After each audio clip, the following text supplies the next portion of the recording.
სალამი პატრიოტულ რადიოს მსმენელებო და ტელემაყურებლებო, მედიაკავშირ ობიექტივის გადაცემა CV პასემ, თუ გინდა მშვიდობა, თუ ეძებ მშვიდობას. დღევანდელ გადაცემას წავიყვან მე. Ჩვენ გვინდოდა რომ დღეს უმარი ყოფილიყო გელა ხუციშვილი, მაგრამ მომავალი კვირისთვის ეს გადავიტანეთ. მაგრამ ჩვენ დღეს გვაქვს საჭირო როტო საკითხები, თემა რომელიც ეხება შეიარაღებული ძალების სტატუსს, სამხედრო მოსამსახურის სტატუსს და რა თქმა უნდა, ბევრი საკითხებს, რომელიც დღეს სოფლიოშია და განსაკუთრებით კი ირან-ისრაელ-ამერიკის შეერთებულ შტატებს შორის საბრძოლო დაპირისპირებას. სანამ ძირითად საკითხებზე გადავიდოდეთ, მინდა ისევ და ისევ, როგორც ყოველთვის ჩვენ ვიგონებთ იმ ოფიცრებს, იმ გენერლებს, იმ სამხედრო მოსამსახურეებს, რომლებიც ვეტერანები, რომლებიც დაიღუპნენ, გარდაიცვალნენ და რომლებიც ჩვენი დიდი ვალდებულება არის, რომ ისინი ყოველთვის გვახსოვდეს. აი ასე ამ კვირაში გარდაიცვალა პოლკოვნიკი გაგნიძე, ეს არის ბარკალაია, არის ბუდიში სურათი, ეს არის პოლკოვნიკი ბარკალაია, თედო ბარკალაია, კადრების მთავარ სამმართველოში მსახურობდა თავდაცვის სამინისტროში, მანამდე კი მსახურობდა უშიშროების აკადემიაში და უშიშროების აკადემია და მსახურობდა უშიშროების მთლიანად სამინისტროში, ადამიანი, რომელსაც ძალიან დიდი ღვაწმოსილი 1938 წელს არის დაბადებული და ადამიანმა, რომელმაც ძალიან ბევრი გააკეთა ქართული სამხედრო კადრების, უშიშროების კადრების ჩამოყალიბებაში და ის, რაც მის მიერ შექმნილმა საკადრო სისტემამ, ის დღესაც კარგად მოქმედებებს და არის. მე სამძიმარს უცხადებ მის ოჯახს, სამძიმარს უცხადებ იმ ყველა მის მეგობარს, ადამიანს, ვისანაც ისინი ერთად მსახურობდნენ და საქართველოსაც. ისეთი ადამიანები ყოველთვის უნდა იყოს, რომლებსაც იხსენებს ერი, რომელიც არის ყოველთვის სადარაჯოზე, თუნდაც ის სამხედრო პენსიონერია. აი ასეთივე არის ბატონი პოლკოვნიკი ბესიკ გონგაძე, რომელიც არ იყო артиლერისტი 93 წლით და ეს თედო ბარკალაია არის და მეორე სურათი რო გვაჩვენოთ. ხო, რომელიც მსახურობდა артиლერიაში, ჯერ ერთი აი ეს არის ბესიკ გორგაძე, რომელიც მსახურობდა საარტილერიო დანაყოფებში 93-დან 2003-მდე, შემდეგ მსახურობდა ის გენერალური შტაბის დაგეგმარების საკითხებში, სასწავლო სწავლების პროგრამების ჩამოყალიბების საკითხებში 2018 წლამდე, შემდეგ ის გადავიდა სამსახურში და მსახურობდა 23 წლამდე დელტას იმ სამხედრო სამრეწველო კომპლექსის სისტემაში და 23 წლიდან ის ჩართული არის აი ასეთი ახალგაზრდები და ვეტერანები ეროვნული თავდაცვისა და უსაფრთხოებისათვის. აი ასეთი ჩამოაყალიბა, აი ასეთი თქვათ ვეტერანებისაგან ორგანიზაცია ჩვენმა ვეტერანთა დეპარტამენტმა და ამ დეპარტამენტმა შეძლო დაკომპლექტება იმ მასწავლებლებით, ან თუნდაც იმ მეთაურებით, ყოფილი მეთაურებით, რომლებიც ახალგაზრდებს ასწავლიან ყველა სამხედრო მიმართულებით, ყველა საინჟინრო, საერთო საჯარისო, დაზვერვის და ბევრი აი ყველა იმით ახალგაზრდები მოდიან, რომლებიც ჯარში ნამყოფი არ არიან და იმათ აძლევენ ამ განათლებას. ასწავლიან როგორი უნდა იყოს ჯარისკაცი და ამზადებენ იმისათვის, რომ ისინი ჯარში წავიდნენ. და ბევრმა მათგანმა სურვილი გამოთქვა იმისათვის, რომ იმსახუროს უпроსტოდ ისწავლოს აკადემიაში, მიიღოს განათლება და იმსახუროს შეიარაღებულ ძალებში. ეს ძალიან კარგია. თუ ჩვენ შევქმნით და ჩამოაყალიბებთ აი ასეთ სისტემას, ეს სისტემა შეუწყობს ხელს, რომ თავდაცვის სამინისტროში შეიარაღებულ ძალებში მოვლენ უკვე მომზადებული სამხედრო სამსახურისათვის კადრები. ეს იქნება ჯარისკაცები, ეს იქნება ოფიცრები, არ აქვს იმას მნიშვნელობა, რა რანგის იქნება, მაგრამ ის უკვე მომზადებული იქნება, რომელიც არის დღეისთვის ჩვენი ჯარისთვის ძალიან რთული ამოცანა. თითქმის არ არსებობს ეს ამოცანა, რომ ჯარში მივიდეს მომზადებული კადრი, ანუ სამობილიზაციო რეზერვი ჩვენი მხოლოდ და მხოლოდ კომპლექტება იმ ჯარისკაცებისაგან და იმ ოფიცრებისაგან, რომელმაც სამსახური გაიარეს და გავიდნენ თადარიგში. ეს არის ძალიან ცოტა.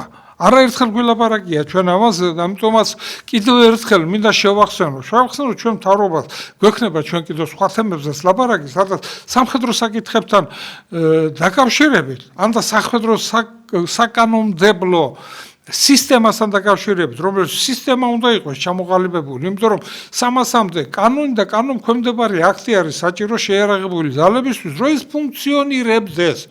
და მათ შორის ერთ-ერთი მთავარი არის სამობილიზაციო მზადყოფნა. სამობილიზაციო მზადყოფნა ნიშნავს სამობილიზაციო მომზადებას და ის რომ უნდა იყოს მობილიზაციისათვის მზად. იმისათვის რომ ის იყოს გაწვეული შეიარაღებულ ძალებში და ის უნდა მივიდეს იქ უკვე მზად იმ სპეციალობებით, რა სპეციალობებიც მანამდე გაიარა, როდესაც ის ემზადებოდა სამობილიზაციო მზადყოფნის სისტემაში. ეს არ არის ჩვენთან ტერიტორიალური თავდაცვის სისტემა, რაც არის ჩამოყალიბებული. ეს არის ის შეცდომა, რომელიც გააკეთეს უკრაინაში და უკრაინა დღესაც ლაპარაკობს, რომ ეს პირადი შემადგენლობა აბსოლუტურად მომზადებელია და მიდის ფრონტის ხაზზე და იღუპება, იმიტომ რომ განათლება, მომზადება, ფიზიკური მომზადება, სასწრაფო მომზადება, ტაქტიკური მომზადება, დაზვერვა და ბევრი რა სპეციალობები არის ჯარში, არც ერთი მათგანს ვერ ფლობს, იმიტომ რომ ტერიტორიული თავდაცვის სისტემა ვერ ასწრებს ამის მომზადებას და ომიანობის პერიოდში, როდესაც საბრძოლო მოქმედებები მიმდინარეობს, საერთოდ შეუძლებელია ამის გაკეთება, რომ მომზადდეს ტერიტორიული თავდაცვისათვის პირადი შემადგენლობა და ჩვენ ამ თემაზე ვილაპარაკეთ ერთხელ, მაგრამ კიდევ ერთხელ მინდა შეგახსენოთ თქვენ, რომ თემა, რომელსაც ჩვენ ვეხებით, ეს თემა ეხება საქართველოს ტერიტორიალურ მთლიანობას. და ამ მთლიანობის დაცვა აკისრია შეიარაღებულ ძალებს კონსტიტუციიდან, რისთვისაც არის ის, უნდა იყოს დაიცვას საქართველოს ტერიტორია, მოსახლეობა, მთელი ყველაფერი, რაც კი საქართველოს ამ ტერიტორიაში არის განთავსებული, ვინმე სხვა გადამთიელისაგან, რომელიც მოინდომებს აქ შემოჭრას. მოწინააღმდეგე, რომელიც შემდეგ ჩვენ ტერიტორიაზე გადმოლახავთ, ის უკვე საჭირო არის მისი გაჩერება და როგორ უნდა იყოს მისი გაჩერება, როდესაც შენი ტერიტორიაზე მყოფის შეიარაღებული ძალები და მასზე მაგალითად ისეთი ვირტუალურად ავიღოთ. თქვათ, ავიღოთ თურქეთის შეიარაღებული ძალები. თურქეთის შეიარაღებული ძალები მარტო რეზერვის გარეშე არის 428,000. აი წარმოგიდგენთ, სამი საველე არმია. პირველი არმია, რომელიც არის ხმელთაშუა ზღვის მიმართულებაზე, ცენტრალურზე, შავი ზღვის მიმართულებაზე არის მეორე საველე არმია და ჩვენს მიმართულებაზე არის მესამე საველე არმია. მესამე საველე არმია, რომელიც არის დაწყებული სომხეთის საზღვრიდან, იმის რა ქვია, ირანის საზღვრიდან, უпростоრად სომხეთის ირანის, აი ამ საზღვრიდან თურქეთის საზღვრის გასწვრივ და ბათუმამდე. ეს არის მესამე საველე არმია. ამ მესამე საველე არმიაში მარტო თვითმფრინავები არის 500. 500-მდე თვითმფრინავია. ტანკების და იმის რაოდენობაზე სალაპარაკო ძნელი არის, იმიტომ რომ იცვლება ბევრი და ტექნიკა და შეიარაღებაც იცვლება. მაგრამ ყარში, რომელიც განლაგებული არის მე-9 ყარში არის ერზურუმში, მე-9 საარმიო კორპუსი, ამ საარმიო კორპუსში არის დივიზიები 29 51 მე-9 მოტოფეხოსანთა დივიზია. ამის გარდა სხვა საარტილერიო, სატანკო და სხვა ნაწილები, რომლებიც დაკომპლექტებული არის ეს დივიზია. მარტო ტანკების რაოდენობით ჩვენს მიმართულებაზე არის 500-ზე მეტი და სულ თურქეთს 1500-ზე მეტი ტანკი ყავს. და წარმოიდგინეთ, აი თუ მარტო მესამე საველე არმია თქვა ლაშქრება და მე ვირტუალურად ლაპარაკობ, მე არ მინდა მტერი და ისინი, მე უბრალოდ ვაკეთებ შეფასებას. შეფასებას ჩვენ რისი წარდგენა შეგვიძლია მასთან. ის, რომელიც 25 ბრიგადა ბათუმში რო არის, ის ძალიან მცირე არის, ის საერთოდ ვერც კი ჩაერთვება ბრძოლაში, ის პირველ დღეს იქნება, როგორ გითხრათ, ახლა 30% დარჩება მისგან. რომ ბრძოლის გათვლებიდან ვლაპარაკობ მე, როგორც სამხედრო ვლაპარაკო. თუ ახალციხის მიმართულება, ახალქალაქის მიმართულება საერთოდ არაფერი არაა. თუ ის, რომელიც სენაკის მიმართულებას დესანტი რო გადმოისხავს იქ, სენაგის ბრიგადა, რომელიც დახტება. თუ ის რაც ქუთაისში არის, რომელიც შეიძლება მეორე ეშალონი იყოს ან ბათუმის მიმართულებაზე, ან სენაგის მიმართულებაზე, ან ფოთის მიმართულებაზე. ჩვენ შეგვიძლია დღეს იმ პირადის შემადგენლობით, რაც კი არის საქართველოში, მე ვამბობ სარეზერვო სამობილიზაციო რეზერვისაგან. ჩვენ შეგვიძლია შექმნათ 250-300-იანი ჯარი. მაგრამ ამ ჯარს დაჭირდება 50,000 ოფიცერი როგორც მინიმუმ. და ეს ოფიცრები არ არის და მომზადებაც მათი არ მიდის. მარტო 150 ოფიცერს, რომელსაც უშვებს გორის ჩვენი აკადემია, სამხედრო აკადემია და აქედან ჯარში რჩება მხოლოდ 100-მდე ოფიცერი, უმცროსი რა ქვია, რგოლის ოფიცერი. ისინი ვერ გაუმკლავდებიან ამდენ იმას, რომ ჩამოყალიბდეს ბრიგადები, ყველა ბრიგადის, მაგალითად თუ არ ვიღოთ ჩვენ, ვთქვათ, ახალციხის ბრიგადა. ახალციხის ბრიგადაზე 4 ბრიგადა უნდა ჩამოყალიბდეს. 4 როგორც მინიმუმ, იმიტომ პირადი შემადგენლობა არის, ტექნიკა შეიარაღება არის საჭირო ამისაც, რომ დაკომპლექტდეს, რომ მათი სამობილიზაციო მზადყოფნა იყოს ყოველთვის მაღალ დონეზე. ანუ ვიცოდეს უნდა ყველა სამობილიზაციო რეზერვის ჯარისკაცმა, სად უნდა მივიდეს, ვინ არის მისი მეთაური, სად არის ტექნიკა, რომელიც დაკომპლექტდება, შეიარაღება, სად მიიღებს მუნიციას, სად არის მისი ძირითადი ამოცანა, სად არის მისი შეკრებებს, რომელსაც ჩაატარებენ ისინი იმ საბრძოლო ვირტუალური საბრძოლო მოქმედებების თქვათ რაიონზე, ან და თქვათ მიმართულებაზე, რომელიც იქნება, ეს ხო უნდა იცოდეს იმან. ეს არ არის, ოფიცრები არა, კადრის ოფიცრები არა, აკადემია არის ჩვენი, ამაზე ვლაპარაკობთ უკვე რამდენი ხანია, რომ ეს აკადემია ჩვენ ოფიცრებს ის არ უშვებს, მხოლოდ და მხოლოდ ოფიცერს, რომელსაც აინცებს საერთო საჯარისო წოდებას, ლეიტენანტს, ხო, რომელსაც აჩვენებს. მაგრამ ის არ არის, ის არის რომ ბაკალავრიატის დონე და არის მთლიანად ეს აკადემია, რომელიც ამზადებს, მთლიანად არის სიპი. იურიდიული პირი განათლების სამინისტროს. იქიდან ოფიცერი, რომელიც მომზადებული იქნება, თუ ერთ საერთო საჯარისო არის, უნდა იყოს სახმელეთო ჯარების საჯარისო ფორმირებების, ქვედანაყოფების, 20-ის, 100-ის ბატალიონის, აი ამ სისტემაში მომზადებული ეს იქნება, თქვა, ჯავშან მანქანაზე მომზადებული, ჯავშან ტრანსპორტიორზე მომზადებული, ან და საერთოდ მანქანები და ფეხით, რომელიც გადაივლის, მაგალითად მე-3, მე-4 რეზერვი, ალბათ ასე იქნება დაკომპლექტებული. და შეიარაღება ტექნიკა მისი, რომელიც უნდა იყოს და მან უნდა იცოდეს ბრიგადის მეთაურმა, სად რომელ მიმართულებაზე გაიყვანს პირად შემადგენლობა, სადაა მისი რაიონი, შეკრების რაიონი, შემდეგ ის გადანაწილდება და იქნება პირველი, მეორე, რომელი ეშალონი იქნება, ძალები და საშუალებები, რომლებიც გააჩნია და სანგრები სად არის მიმართულებაზე მომზადებული. ტექნიკა, артиლერია, რომელიც მას მოემსახურება, საავიაციო თუ ეს იქნება, მაგალითად საავიაციო დარტყმები, ისინი როგორ მიიღებენ, მონაწილეობა. ჩვენთან ეს მეცნიერებაც არ არსებობს. აკადემიაში ამას არ ასწავლიან. და თუ ამას აკადემიაში არ ასწავლიან, თუ სამხედრო მოსამსახურის სტატუსი, რომელიც ჩამოყალიბებული არის კანონით და არ ვიცი შეცვლილია, არის შეცვლილი, მაგალითად, სამხედრო დოქტრინა, რომელიც 97 წელს იყო მიღებული, მე გავიტანე ეს, როგორც საპარლამენტო მდივანმა, თავდაცვის მინისტრის პირველმა მოადგილემ, გავიტანე პარლამენტში და მიღებული იქნა ერთი წაკითხვით, ანუ დადებითად ცნეს თუ არ ცნეს აი დადებითად ცნეს და მიღებული იქნა დოქტრინა, რომელიც გაუქმებული არ არის. მაგრამ ეს დოქტრინა დღეს ძალაში არ არის, ანუ მისი გამოყენება იმ დოქტრინაში აწერია, რა ჯარები არის, რა საშუალებები არის, რა ამოცანები არის, რომელი ჯარები, მაგალითად შინაგანი ჯარი იყო, სასარო ჯარები, რომელ მიმართულებაზე როგორ იკვრებიან, ახლა შინაგანი ჯარი როგორ მოემსახურება, თქვა სასაზღვრო რაზმს, რომელიც ახალციხის მიმართულებაზე არის. ვერ მოემსახურება. ამას მხოლოდ და მხოლოდ ის ბრიგადა გააკეთებს და თავდაცვის სამინისტრო, იმიტომ გააჩნია ეს საშუალებები გააჩნია. სხვას ეს საშუალებები არ გააჩნია. მას არ აქვს და მართვის სისტემა ომის დროს არის მთავარი, ვინც უნდა მართოს საბრძოლო მოქმედებები, არის გენერალური შტაბი. და გენერალური შტაბი უნდა დაკომპლექტებული იყოს იმ ოფიცრებით, იმ სამსახურებით, ეს იქნება სამობილიზაციო, უпростоრად დაზვერვის, მთავარი სამმართველო სამობილიზაციო, მთავარი საორგანიზაციო სამმართველო უნდა იყოს, აუცილებლად უნდა იყოს იმაში შეიარაღების მთავარი სამმართველო, ზურგის და უზრუნველყოფის ან ლოჯისტიკის სამმართველო, კავშირგაბმულობის სამმართველო, რომლებიც ერთსენი ყველა ერთად, მთავარ ოპერატიულ სამმართველოსთან ერთად მქმნიან Როგორ უნდა გაკეთდეს? ჩვენთან ეს მოვიდნენ ამერიკის ისინი ეს ჯგუფები, რომლებიც იმუშავეს არის ეს ყველაფერი თავისი გაგებით და დღესაც გენერალურ შტაბს, რომელსაც უნდა ჩაატაროს რაღაცა სწავლებები, არც ერთი ოფიცერი, მაღალი რანგის ოფიცერი, აი იმ სისტემაზე ვერ ააგებს თავდასხმას, ვერ ააგებს ბრძოლებს, ვერ გამოიყენებს ამ ბრიგადებს იმ მიმართულებით, ვერ გამოიყენებს იმ საშუალებებს, ეს იქნება საარტილერიო, სარაკეტო, ეს იქნება ჯავშან ტექნიკა, იმ საშუალებებს ვერ გამოიყენებს საჰაერო თავდაცვის, რომელიც საჰაერო თავდაცვა არის საჯარისო, რომელიც გადადის ბრიგადა გადაადგილდება და ეს საჯარისო დანაყოფები მას მიყვება და არის ობიექტური, თქვა თბილისს ჭირდება თავდაცვა.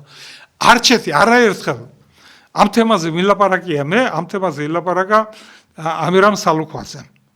ის იყო ჩემთანაც გადაცემაში და მე მაქვს საკითხული და მე ვარ გაცნობილი. ის, როდესაც ამთავრებდა აკადემიას, საჰაერო თავდაცვის აკადემიას, მას ამ აკადემიაში მას გაკეთებული ჰქონდა და ის ოფიცრები და უფროსები ვინც იყო ამის დავალებას ჰქონდა ჩვენ მისცემული რომ თუ შეძლებდა ეს გაეკეთებინა.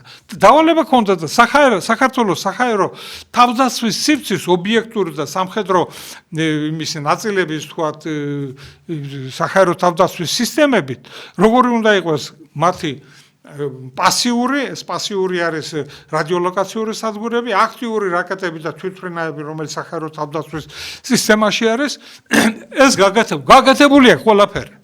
გაკეთებული იმას შეიძლება გადახედვა ჭირდებოდეს, მაგრამ ყველა ობიექტები აჭარიდან, ბათუმიდან დაწყებული, დამთავრებული თქვათ ლაგოდეხის ამ მთელ ამ ზოლზე, კავკასიის ზოლზე დამთავრებული და შავი ზღვის სისტემა, საერთოდ თავდაცვის სისტემა, შავი ზღვის სანაპიროს თავდაცვის სისტემა, სულ სხვა მიმართულება და სხვანაირად დაკომპლექტებული საშუალებით. საჰაერო თავდაცვაზე ვლაპარაკობ მე მარტო.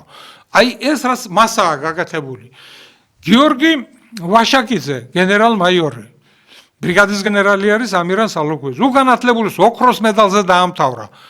წითელ დიპლომს კი არა, სალუქვაძემ ოქროს მედალზე დაამთავრა აკადემია.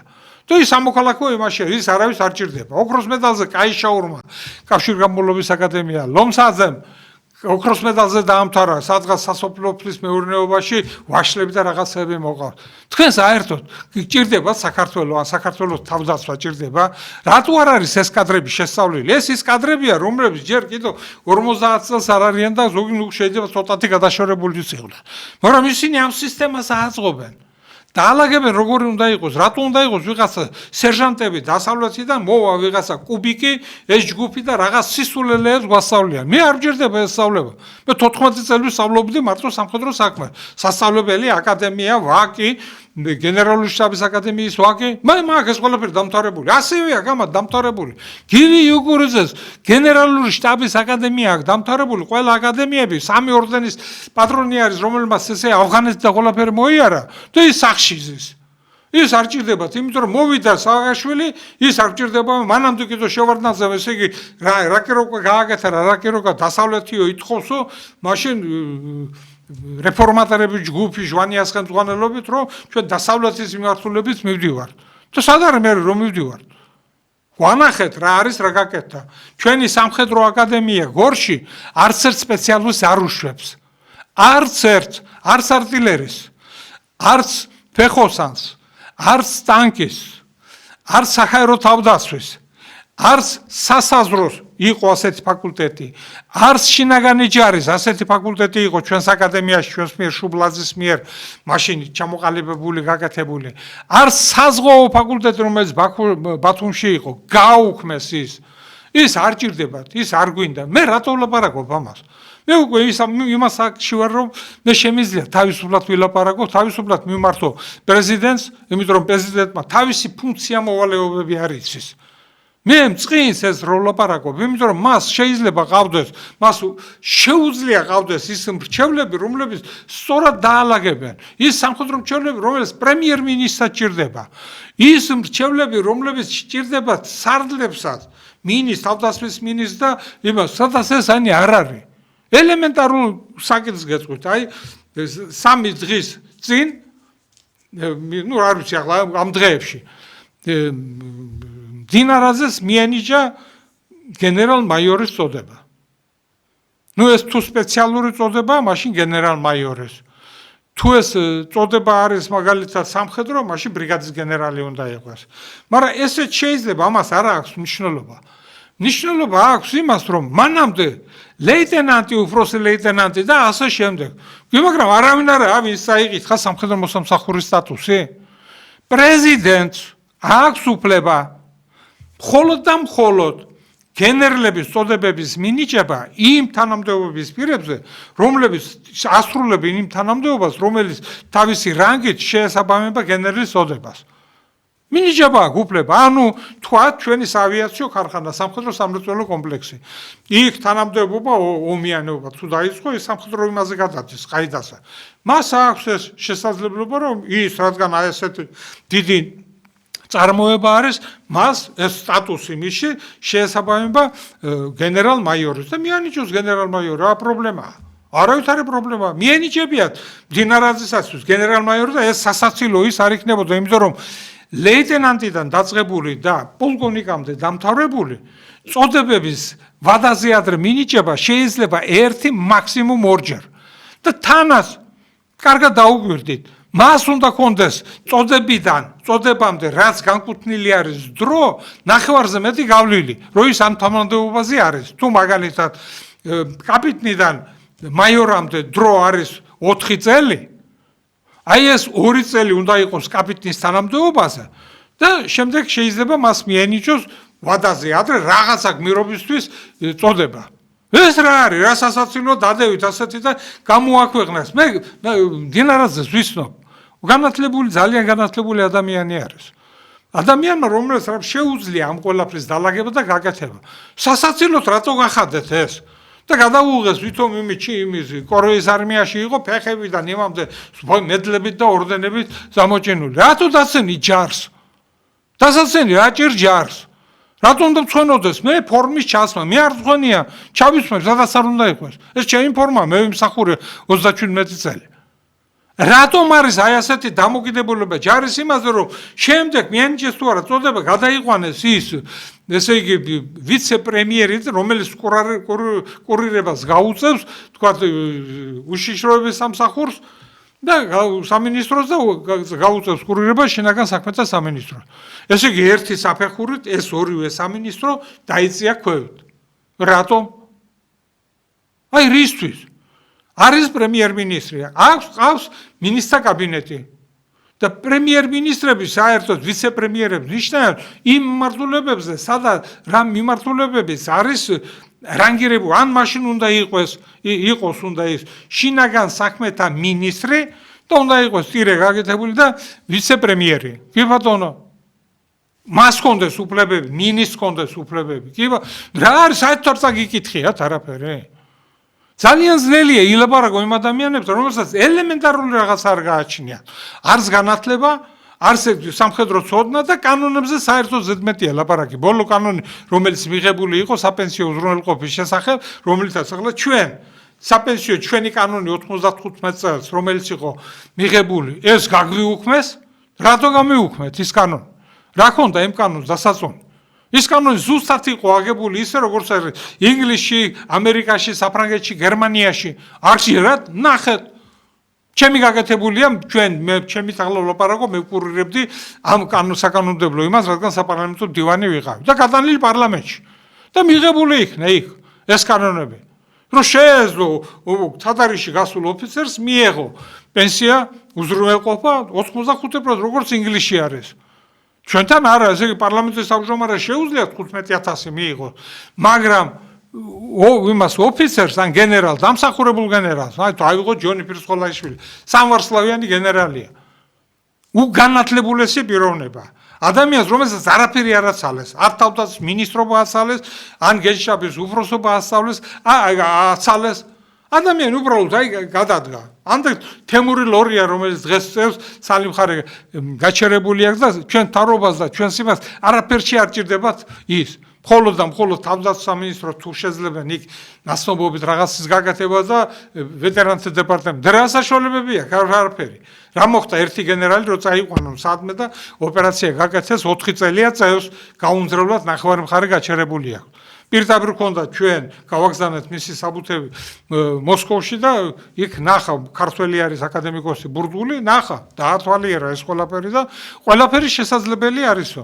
თუ იქნება ყურადღება და თუ იქნება გაკეთებული ის, რისი გაკეთებაც აუცილებლად არის საჭირო და რომელიც მეთვალყურეობის ქვეშ იქნება ექიმების. დღეს უბრალოდ არის იქ როგორც მას არ შეუძლია შეზღუდული გადაადგილების პირი, აი ასეთი. ისინი ამას ემსახურებიან, ისიც აგროვებიან ფულს და რაღაცას ისიც სამხედროები ძლივს და რაღაცას აკეთებენ. მე რაზე ვლაპარაკობ? სამხედროები უნდა იყვნენ დაცული. შენ თუ გვინდა რომ ჯარი ყავდეს და ვიღაცამ იმ ჯარს ესე გაწიროს თავის სიცოცხლეს, როგორც უწერია მას ფიცში. როდესაც დადო ფიცზე იქ დაწერა რომ ის თავის თავს გაწირავს თავისი სამშობლოსათვის. არავის არა, როდესაც ნიშნავს პირველ პირებს, ან თანამდებობის პირებს, რომელსაც რაღაცა კავშირი აქვს სამხედროებთან, კანონი იყო მიღებული. ის თანამდებობაზე ვერ დადგებოდა პირადად, ჩემი და რეზო ადამიანის მიერ იყო ეს მასში ჩადებული. სამოქალაქო ესე სახელმწიფო მოხელის შესახებ კანონი. ის ვერ გახდებოდა თანამდებობას, თუ ის ჯარი და ისინი არ ქონდა გამოვლილი. დღეს აქვთ ეს ყველაფერი. გამოდიან და არის ეს ყველა ისინი. ვეხვეწები პრეზიდენტს. უდიდესი ფეხბურთელი ყოველთვის ვამაყობდი მის დრო ესეთ ქართველი ფეხბურთელი ასე კარგად თამაშობს. არის პრეზიდენტი, ვეხვეწები შეხვედრას, რომ აუხსნათ რაღაცა, რომ პრეზიდენტს რა უფლებები გააჩნია, რა უნდა გააკეთოს და უბრალოდ ის არის უმაღლესი მთავარსარდალი. უმაღლესი მთავარსარდალი შეიარაღებული ძალების უმაღლესი მთავარსარდალი. საბრძოლო მოქმედებები დაიწყო, უკვე ყველაფერი ფუნქცია გადადის მის ხელში. აი ეს არ სრულდება და მართლა უნდა იცნოდეთ ჯარები, მიმართულებები, ოპერატიული მიმართულება, ბათუმის, ახალციხის, ახალქალაქის და ასე შემდეგ. ხო უნდა იცნოდეთ სამხედრო საზღვაო ძალების ამოცანა რა არის ის 12 მილი საზღვრიდან, რომელიც საქართველოს ტერიტორია და 40 მილამდე, რომელიც არის ესე იგი საქართველოს ეკონომიური პასუხისმგებლობის ზონა, ანუ საქართველოს ამ ეკონომიურ ზონაში ვისაც უნდა შეუშვებს ხელშეკრულებას დადებს და ვისაც არა. ჩვენთან დღეს რაღაც ხელშეკრულება დადეს, მე ქობულეთში ვარ დაბადებული და გაზრდილი. და მე ვიცი იქ მიდიები სავსე იყო, რომ დავუყვითავდით ზღვაში 3-4 მეტრის სიღრმეზე, აი ასე ამოვიღებდით ხელში სავსე იყო მიდიები. როეზებო, სანთლით როეზებო მოიარო მთელი შავი ზღვის სანაპირო არ არის. ყველაფერი არის ისე იგი ამოხვეტილი იქიდან თურქი, უკრაინელი, ბულგარელი, ყველა ქართველების გარდა. ეს არის ჩვენი ეკონომიური ზონა, ჩვენი სიმდიდრეა, ხო ეს? ეს არ არის. და ამ თავდაცვის ის რა ქვია, უშიშროების მინისტრი, შინაგან საქმეთა მინისტრი და მდინარეზე გადავიდა, მაშინ რაზე ჭირდება ვიცე-პრემიერს, რომ იყოს გენერალ-მაიორი. მე ვერ ხვდები, მაშინ ყოფილიყო შინაგან საქმეთა მინისტრი, ვიცე-პრემიერი. გასაგებია. ნუ არ ვიცი მე რა არის ჩახედული და რას აკეთებენ, მაგრამ ჯარების სტრუქტურა და შეიარაღებული ძალების სტრუქტურა სულ სხვა არის. და მე მინდა რომ იმ საკითხებში ჩახედული სამხედრო იყოს. ამერიკის შეერთებული შტატების 47 პრეზიდენტიდან 23 იყო სამხედრო პირი. 23. თქვენს გახსოვთ და ჩვენც ვიცით. ყველა თავდაცვის მინისტრები, ყველა რომლების სამხურობდნენ, დღესაც ვინც არის თავდაცვის მინისტრი, ის არის მაიორი ამერიკის შეერთებული შტატ, ანუ მაიორამდე და მაიორი როგორც წესი 35 წლამდე არის, მაიორი, ნუ ყველაზე ახალგაზრდა მაიორი შეიძლება 32 წლის იყოს. მაგრამ მეტი უფრო ახალგაზრდა, ესე იგი 32 წლამდე ჯარში მსახურობს. ანუ ესმის ჯარი. იცის, ჩვენთან რატო არის ასეთი ის, რომ ყველაფერი იცის. ავტომატს ხელში დაიკავებს, იცის. აი, ელემენტარული რაღაცა წოდებების მინიჭება და ისიც არ იცის. იმიტომ ვერ აკეთებს. არის ჩვენი სამხედრო აკადემია და ამ სამხედრო აკადემიაში არც ერთი სპეციალისტი არ გამოდის, რომ იქიდან დაამთავრა, წაიყვანა იმაში, გააგზავნო ჯარებში. მე თქვენ გეტყვით, როგორ იყო ეს საბჭოთა ჯარში. ჩვენ რომელიც დავამთავრეთ 20-ეულის მეთაური უკვე მზად ვიყავით, მთელი артиლერიის სისტემა დივიზიონის მეთაურამდე. დღეს ბატალიონს უძახიან, არ ვიცი რატომ. საფრანგეთში დივიზიონს უძახიან, ამერიკაში ბატალიონს. აი ყველა ეს მისი ფუნქცია მოვალეობა ვიცოდით, მაგრამ მივდიოდით 20-ეულის მეთაურად. მაგრამ როდესაც ჩავდიოდით ნაწილში, იმ ნაწილს უკვე სპეციალ თავისი ტექნიკა გააჩნდა. ჩვენ საერთო ტექნიკას ვსწავლობთ, ყველა ტექნიკას ხო არ ვსწავლობთ, ვსწავლობთ საერთოს. რაც არის ტექნიკები, ეს იქნებოდა, თქვათ, გაუბიცები, ეს იქნებოდა ქვემეხები, ან და რაპირები და ასე შემდეგ, მაგრამ საერთოც იყო და აი საერთო განათლებას ღებულობდით артиლერიაში და შემდეგ იმ ტექნიკას 3 თვის განმავლობაში ჩვენ იმ ტექნიკას სწავლობდით იმ ნაწილში, სადაც მივდიოდით. ჩვენ გვიტარებდნენ და ამ დროს ყოველ თვე ორდღიანი ყველა არის მაგალითად ტაქტიკაში თემები არის, ხო? 12 თემა არის ტაქტიკაში. ერთ-ერთი პირველი თემა ერთი არის საბრძოლო მზადყოფნა. საბრძოლო მზადყოფნის გამოცხადების დროს ჯარისკაცი რას აკეთებს? სამდღიანი სწავლება მიდის ამაზე, სად იღებს იარაღს, სად მირბის, როგორ გადის, როგორ ღებულობს სამობილიზაციო რეზერვს, როგორ გადიან ისინი, როგორ კომპლექტებიან ნაწილები და ასე შემდეგ. ეს ცალკე თემაა. ეს ჩვენმა მობილიზატორებმა ყველაზე უკეთესი მობილიზატორი ჩვენი ნოდარ თათარაშვილი, გიორგ ხელიძე, რომლებიც მთელი ამიერკავკასიის ოლქში და საბჭოთა ჯარში იყვნენ განთქმულები, აი ისინი დღესაც არიან, მათ ამის გაკეთებაც შეუძლია. თემური ლორია, რომელიც გოსპიტალში არის, სამხედრო კომისრის პირველი მოადგილე იყო. თუნდაც ის, რომელიც დივიზიის მეთაური იყო, შემდეგად მოვიდა იმაში შეარაღებულ საქართველოში კომისრად და მაგრამ მერთავდაცვის მინისტრი იყო ჯონი ფირსღალაიშვილი.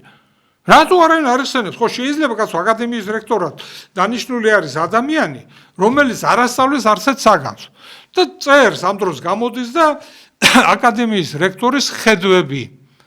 როგორ ხედავს, როგორი უნდა იყოს ოფიცერი. შენ არც სპეციალისტს არ უშვებ. ეს ყველაფერი შენს მიერ გამოშვებული ლეიტენანტი შემდეგ მიდის სასწავლო ცენტრში აღლაძესთან, პოლკოვნიკ აღლაძესთან და იღებულობს სპეციალობას. რომელ სპეციალობას? თუ артиლერია ერთ იმაში, ერთი კალიბრი არის, ერთი ტექნიკა არის, артиლერია მეორე ბრიგადაში მეორე კალიბრი, მეორე ტექნიკა არის. და როგორ ასწავლი შენ ერთ იმაში, ერთ იმას როგორ ასწავლი? ესე იგი ის უნდა გადიოდეს ამ უკვე 3 თვიან მომზადებას, ან 2 თვიან მომზადებას, უკვე იმ ნაწილში, სადაც ის იმსახურებს. და ამ ტექნიკას შეისწავლის და ის მეთაურები, მისი მეთაურები მას იქ ასწავლიან, იქ პირას შემადგენლობასთან ერთად ასწავლიან და ის დახტება ოფიცერი. თქვენ ამ მეთოდიკას, მეთოდიკური მიდგომა ამ საკითხებთან მიმართებაში ხო არ გონიათ გამოგონილი ვიღაცას შეიჭდა და გამოიგონა. ეს ყველაფერი სისხლით არის დაწერილი. ეს იმ საბრძოლო მზადყოფნით არის დაწერილი, რომელსაც ჩვენ არ გვინდა ამის გაგება.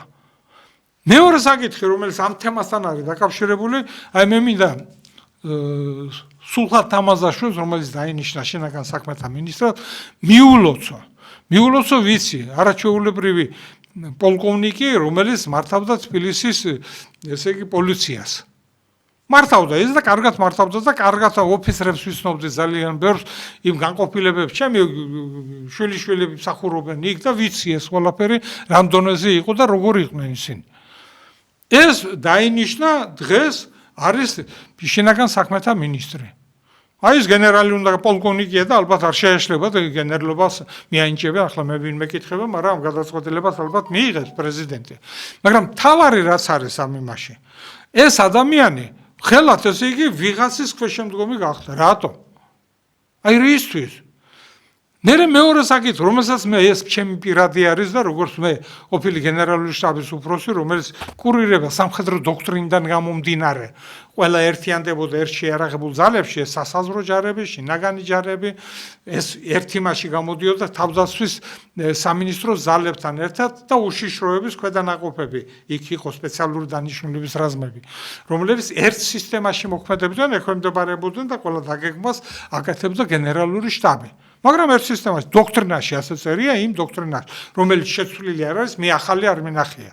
და ხედვა, რომელიც რაღაცა ხედვები არის, მინისტრის ხედვა, იმის ხედვა, დღეს იზორია ხედავს რაღაცას, ხვალ კიდო ვიღაცა სხვა მიხ შეხედავს სხვანაირად.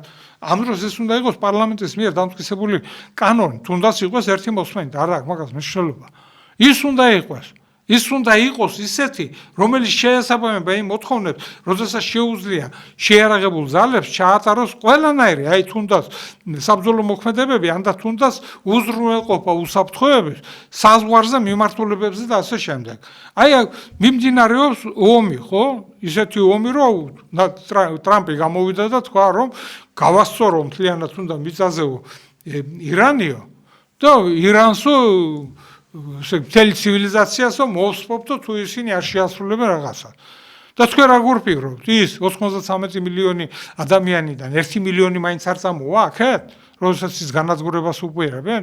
განადგურება შეიძლება, მაგრამ ირანის დაპყრობა იმ ჯარებით, საშუალებებით, რაც ისრაელს და ამერიკის შეერთებული შტატებს გააჩნიათ, სისულელია უბრალოდ. მე როგორც სამხედრო გეუბნებით, მე როგორც ვალაგებ ამას და შეფასებას ვაკეთებ, იმ ჯარებს რა რაოდენობის ჯარია დღეს ირანს ყავს 1,5 მილიონიანი ჯარი თავდაცვაში.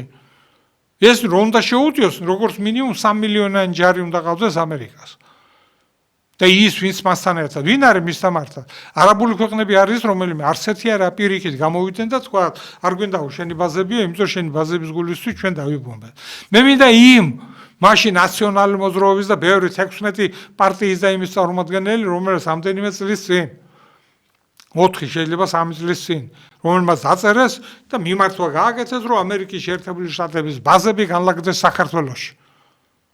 თქვენ ხედავთ ეს რომ გადაწყვეტილება მიიღო მაშინ ჩვენ მთავრობას. გადაწყვეტილება ეს რომ მიიღო, რომ ჩვენ შევსულიყავით ნატოში. დღეს ჩვენი ტერიტორია დაბომბილი იქნებოდა როგორც ნატოს წევრი. თურქეთი დაბომბებს. თურქეთის ტერიტორია, სადაც განლაგებული იყო 50 ერთეული ბირთვული საავიაციო ბომბი, ეჟენლიკი ქვია იმ ბაზას, ის იყო დაბომბილი. ის დაბომბილი იყო და გაფრთხილებული იყო, რომ იქიდან თვითმფრინავი გამოფრინდება ირანის მიმართულებით. მთლიანად გავანადგურებთ იმას.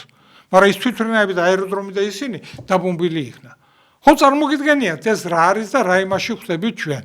ამიტომ ეს რომელიც პარტიები და ისინი არიან, რა ქვია, ორგანიზაციები, სამოქალაქო იქნება ეს ორგანიზაციები, თუ არა აქვს მნიშვნელობა რომელიც.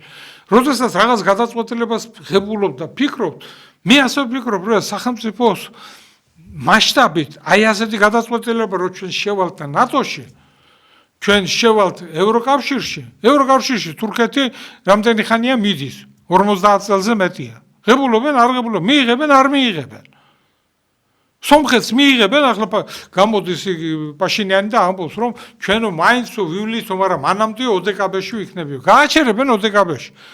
არ გააჩერებენ. იგივე ფასებს დაუწესებენ, როგორც დასავლეთში არის და როგორც ყიდიან. პუტინმა განაცხადა და უთხრა. ანუ გადაწყვეტილებას, რომელსაც ღებულობ, რომ შეხვალ ევროკავშირში, ამ დროს შენ არავითარი გარანტია არ აქვს იმის, რომ შენ იქ მიგიღებენ. იმიტომ რომ რაც დააწესეს, ახლა პირიქით გამოვიდა იმაზე, ერთი სახელმწიფო არის წინააღმდეგი, რომ სანქციები დაუწესოს კალასის მიერ შეთავაზებული საქართველოსო, ყველა 21 მინისტრმა დაუწესაო სანქციებიო. ერთი გამოვიდა მარტო წინააღმდეგი. გვინდა ჩვენ ასეთი ევროკავშირი, სადაც ჩვენ LGBT და რაღაც 1000 რაღაც არ აქვს მნიშვნელობა იმას, რომელიც ჩვენ არ გვინდა. ჩვენ არ გვინდა, ჩვენი ურთიერთობა უნდა იყოს ერთმანეთისგან სასარგებლო. ერთმანეთმა ჩვენ სარგებლობა უნდა მივიღოთ აქედან. რა სარგებლობა არის დღეს ევროპიდან ჩვენთან? პირდაპირ გეტყვით რა სარგებლობაა. სადღაც ჩვენ 3 მილიარდ ევროს ღირებულების საქონელს ღებულობთ. ჩვენი იქ ვინც მუშაობენ, ჩვენი ხალხი, ისინი სადღაც 1 მილიარდამდე აგზავნიან ამ ფულს აქეთ, რომ მოეხმარონ ოჯახებს. ეს შემოსული საქონელი აქ რო შემოდის. ჩვენ იმათ საქონელს იმ ფულით, რომელიც იქ გამოვიმუშავებთ, ყიდულობთ. ეს ფული ისევ დაბრუნდა იქეთ. მაგრამ ჩვენთვის, რაც ჩვენ გვაქვს, ჩვენი საქონელი, გარდა თხილისა და აი ასეთი რაღაცა, რომელიც მათთან მარგანეცი შეიძლება, ასეთი, სხვა მათ ჩვენი არაფერი არ ჭირდებათ. არც ციტრუსი ჭირდებათ, არც ბოსტნეული ჭირდება, არც არაფერი არ ჭირდებათ ჩვენი, იმათ არც უნდათ, იმიტომ რომ ერთმანეთს შორის 20% შეუძლია, მაგალითად თქვათ თურქეთმა, იმან თუ არა, ევროკავშირის წევრმა თქვათ საბერძნეთმა, 20% სხვაგან იყიდოს და 80% მან უნდა იყიდოს იმ ევროკავშირის ქვეყნებიდან. ჩვენ არ ვიქნებით, იქ ვერ მიგვიღებენ ამას. და ჩვენ საერთოდ უნდა ვიმსჯელოთ იმაზე, აი კონსტიტუციიდან როგორ გამოვიდეთ ჩვენ ნატოში გაწევრიანებაზე, რომელსაც რუსეთი უკვე ძალიან სერიოზულად. ეხლა რუსეთი გამოვიდა, თავად გამოვიდა, თუ თქვენ გახსოვთ, საგარეო საქმეთა სამინისტროს სპიკერი და თქვა, საქართველოსო კონსტიტუციაში უწერია ნატოშიო, შესვლაო და ევროკავშირში გაერთიანებაო. ჩვენო ვერ მივიღეთ საქართველოსთან ის რომ ისინი ამას არ გააკეთებენ. მაშინ ჩვენო რა ურთიერთობების დალაგება შეიძლება მოხდეს რუსეთთან. მე პირადად მაგალითად რუსეთთან ურთიერთობების დალაგება და დიპლომატიური ურთიერთობა მხოლოდ და იმისთვის ჭირდება რომ ჩვენ დავიბრუნოთ ის ტერიტორიები, ან როგორმე გამოვნახოთ რაღაცა ისეთი ხრელი, რომ იქ შევიდეთ ჩვენ. და ამას რუსეთის გარეშე ჩვენ ვერ გავაკეთებთ. არც ერთი ქვეყანა ჩვენ სასარგებლოდ, არცაც საბრძოლო მოქმედებებში არც ერთი 35 წლის განმავლობაში არ მიუღია. რომელიც შევარნაძეს ეგონა რომ მიიღებდნენ, დაიცავდნენ, რაღაცას გააკეთებდნენ, რადგან მიდიოდა ის დასავლეთისკენ და ამისთვის გაინაწყვეტა რუსული მხარე, დაუპირისპირდა რუსეთს, ჩვენ დავკარგეთ ეს ტერიტორიები, მე დარწმუნებული ვარ იმაში, რომ ჩვენ დავიბრუნებთ, მაგრამ სწორი პოლიტიკა უნდა იყოს.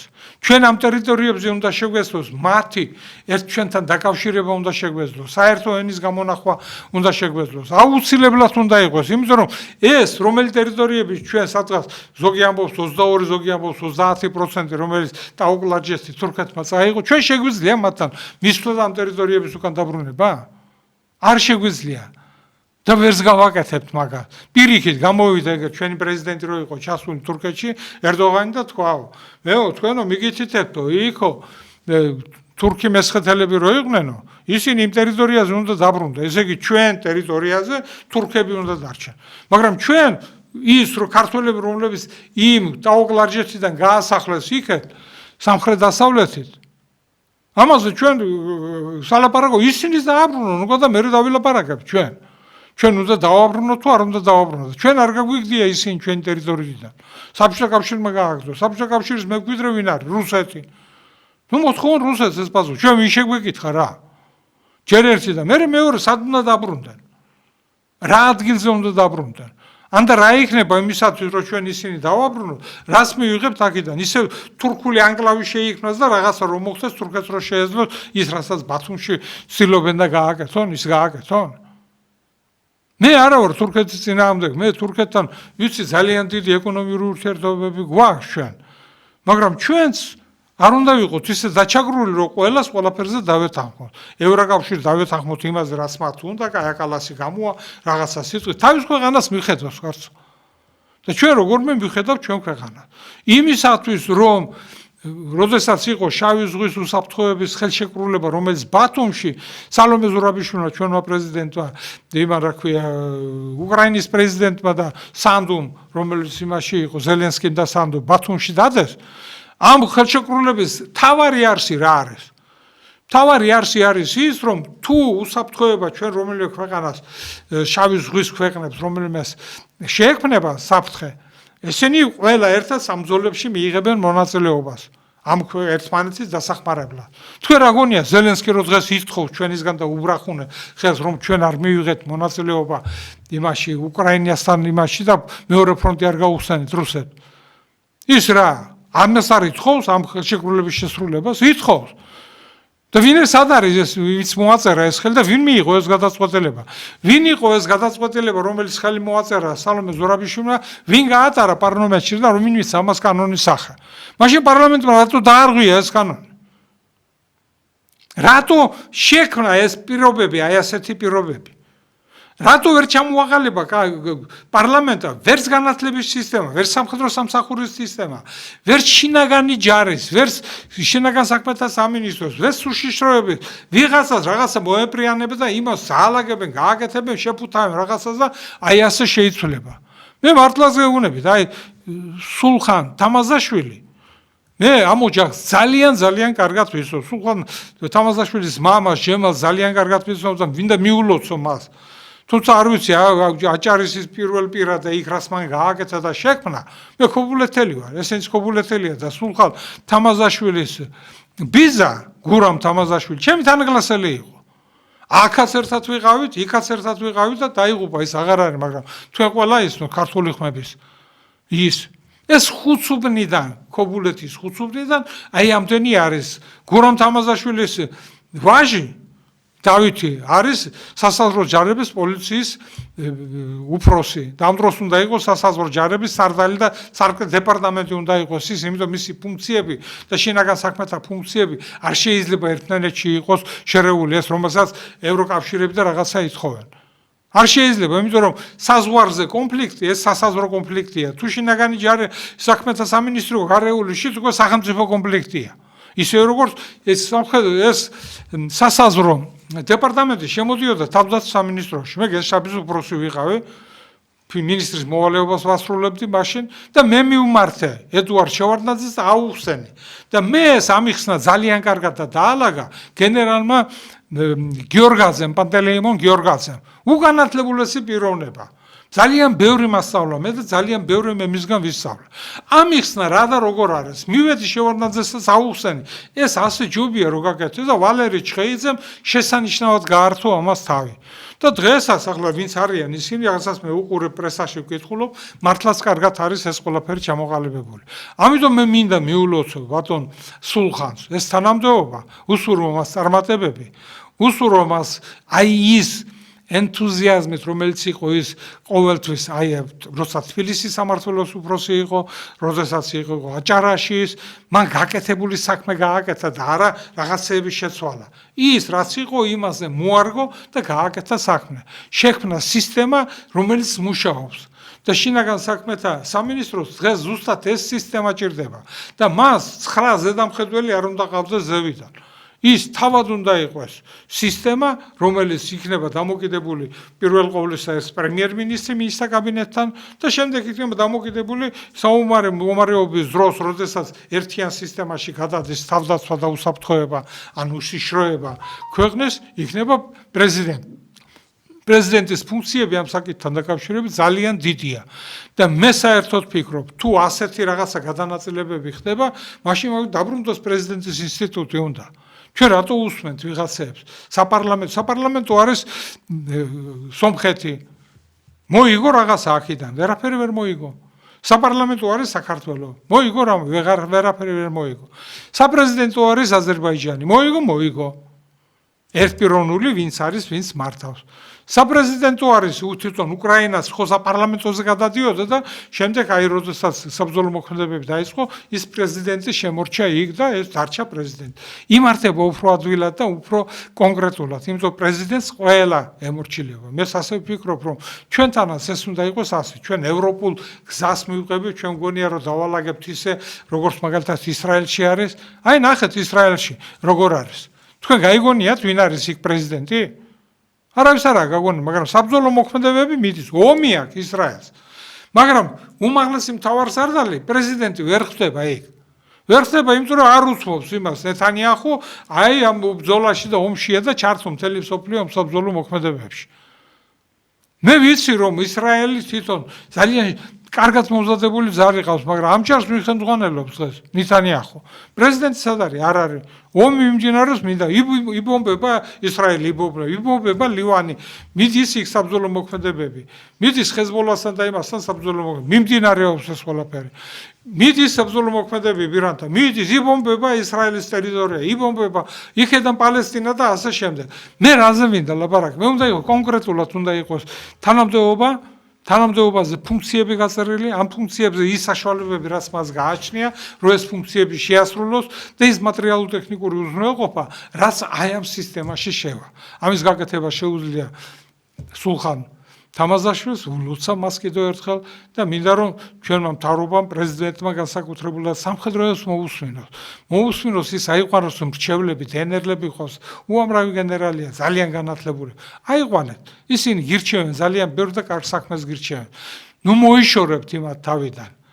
მე ამით მინდა დიდი მადლობა გადაუხადოთ ჩვენ მაყურებელს, რომელიც დღეს ვისმენ და ალბათ ძნელია მოსმენა, რთული საკითხებია, მაგრამ მით უმეტეს ამისა, მინდა დაგარწმუნოთ თქვენ, რომ საქართველოში ყველაფერი დალაგდება, ყველაფერი კარგად იქნება და მე ვფიქრობ, რომ ჩვენ ყველა სიზნელეებს, რაც საქართველოს წინაშე იქნება, ჩვენ ამ სიზნელეებს ყველაფერს გადავლახავთ. კარგად ბრძანდებოდეთ.